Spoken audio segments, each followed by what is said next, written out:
in the presence of unclad person. So somebody is undressed. An important prerequisite for making bracha is to ascertain that it is not being said in the presence of person who is not adequately clad. Okay. 1 second. What is it? There is okay. So commentary. While seeing his own nakedness, that is facing his own private parts while reciting bracha. Right? While making bracha, while looking at one's nakedness, prohibited min Torah from the Torah. One's nakedness, facing the private parts, he recited bracha. Making bracha while looking at. Okay, so if person is looking at his own private parts, I'm not sure why would he do that, but he does so. It's prohibition from the Torah to say bracha. Okay, so now, but we are talking about the case we're going to discuss now. It's actually about, I'm not sure if this one related. Maybe it's not related. I apologize. This one is,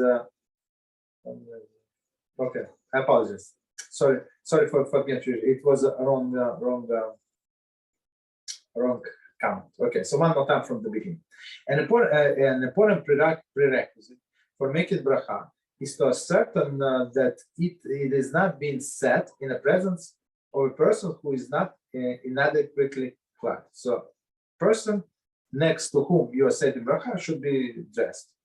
The halachic definition of nakedness is dissimilar with regard to the men and women. So, men and women totally different definition as we learn in the Kitzur actually. The definition with regard to unclad men is discussed in part 1 below. Okay.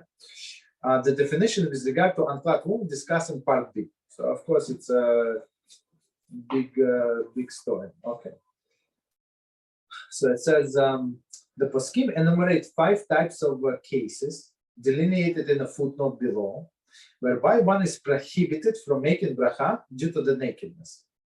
One of these cases refers not to making bracha while seeing another person's nakedness, which will be discussed in this section. Okay.